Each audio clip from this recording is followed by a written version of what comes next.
નમસ્કાર ગુજરાત વાસીઓ, આપ સર્વેનું સ્વાગત છે આપણી ચેનલમાં।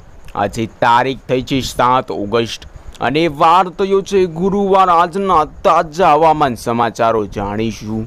આજના વિડીયોમાં જાણીશું કે તમે જો વરસાદની રાહ જોઈ રહ્યા હોય તો વરસાદ માટે તમારે કેટલી રાહ જોવી પડશે, એટલે કે સૌરાષ્ટ્ર અને કચ્છમાં જે સારા વરસાદ માટેની રાહ જોવાઈ રહી છે તે રાહ ક્યારે પૂરી થશે તેની પણ વાત આપણે આ વિડીયોમાં કરવાની છે।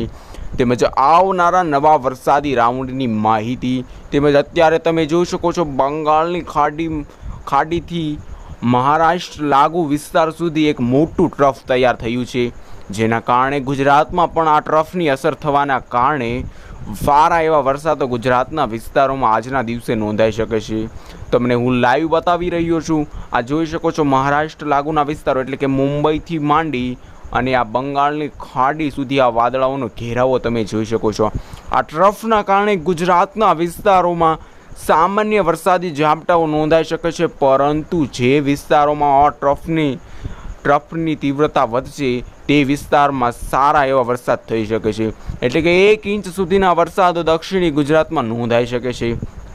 પરંતુ આજના વિડીયોમાં આપણે જાણીશું કે આગામી દિવસોમાં ગુજરાત માટે કેવો રહેશે, તેમજ ગુજરાતમાં કયા વિસ્તારોમાં સામાન્ય વરસાદથી માંડી ભારે વરસાદની શરૂઆત ક્યારે થશે, તેમજ હવામાન વિભાગની માહિતી અનુસાર આપણે જાણીએ તો 13 ઓગસ્ટ સુધી લગભગ સામાન્ય વરસાદો પડી શકે છે, એટલે કે જ્યારે 10 ઓગસ્ટ બાદ વરસાદની તીવ્રતામાં વધારો થશે ત્યારથી 13 ઓગસ્ટ સુધી સામાન્ય વરસાદની શરૂઆત થઈ જશે। પરંતુ જેમ જેમ દિવસો જશે એટલે કે 15 ઓગસ્ટ આવતાની સાથે જ ચોમાસું સક્રિય થઈ જશે અને ચોમાસાની સક્રિયતાની સાથે જ ગુજરાતમાં એક નવી સિસ્ટમની ઉપસ્થિતિનું મંડાણ જોવા મળી શકે છે, કારણ કે જે અનુમાન લગાવવામાં આવ્યા છે તેમજ મોડલો પણ બતાવી રહ્યા છે કે બંગાળની ખાડીમાં એક નવી સિસ્ટમ બનવા જઈ રહી છે અને આ સિસ્ટમ લગભગ ગુજરાતમાંથી પસાર થશે। એટલે કે આ તમને હું બતાવી રહ્યો છું, લાઈવ તમને જોઈ શકો છો। હું તમને કહું તો બંગાળની ખાડીમાં આવી રીતે સિસ્ટમ તૈયાર થશે અને દક્ષિણી ગુજરાતથી ગુજરાતના વિસ્તારો સુધી આવી જશે અને તમે જોઈ શકો છો આ રીતે આ સિસ્ટમ આગળ વધશે, એટલે કે ગુજરાતના વિસ્તારોને આ સિસ્ટમ ગમરોળશે। એટલે કે જે વિસ્તારોમાં વરસાદની રાહ જોવાઈ રહી છે તે વિસ્તારોમાં હવે 15 તારીખ બાદ સારા વરસાદોની શરૂઆત થઈ જશે।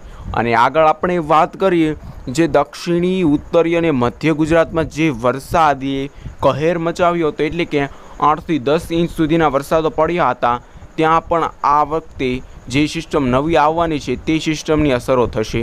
તેમજ વધુમાં વાત કરીએ તો પરેશભાઈ ગોસ્વામી હજુ પણ કહી રહ્યા છે કે ગુજરાતમાં લગભગ 15 ઓગસ્ટ સુધી કોઈ પણ સારા વરસાદની આપણે આશા બાંધી શકાય નહીં, પરંતુ હવામાન નિષ્ણાંત પરેશભાઈ ગોસ્વામી ઉપરાંત અંબાલાલ પટેલ દ્વારા કહેવામાં આવ્યું છે કે 12 ઓગસ્ટ બાદ ગુજરાતમાં લગભગ સામાન્ય ભારે વરસાદો જોવા મળી શકે છે, કારણ કે જે મઘા નક્ષત્ર એટલે કે આવનારું જે નવું નક્ષત્ર છે તે નક્ષત્રમાં લગભગ ગુજરાતમાં સારા એવા વરસાદો શરૂઆત થઈ જશે, એટલે કે ગુજરાતના વિસ્તારોમાં સારા વરસાદની શરૂઆત થઈ જશે।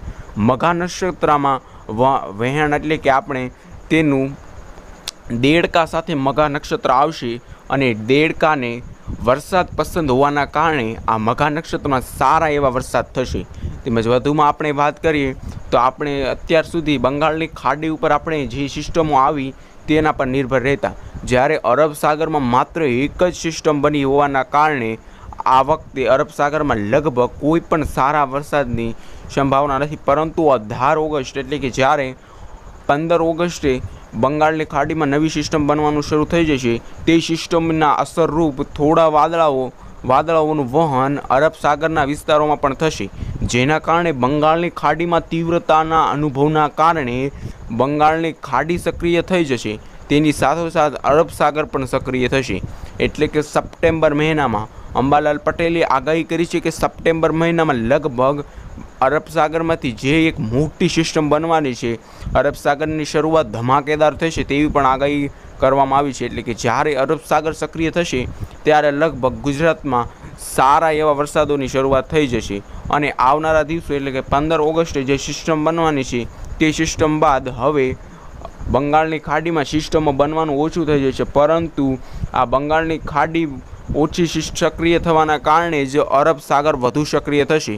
અને આપણે જાણીએ છીએ કે આપણે જો ગુજરાતમાં વરસાદની આપણે બે આધાર લઈ શકાય, એક તો છે અરબ સાગર અને બીજો છે બંગાળની ખાડી।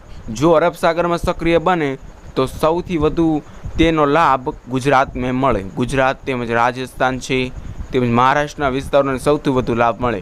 પરંતુ જ્યારે બંગાળની ખાડીમાં સિસ્ટમ બને તો તેનો સૌથી વધુ લાભ મધ્યપ્રદેશ તેમજ કોલકાતા લાગુના વિસ્તારો છે, મધ્યપ્રદેશ તેમજ બિહારના, ઉત્તર પ્રદેશના તેમજ દક્ષિણી ભારતના વિસ્તારોને વધુ લાભ મળે।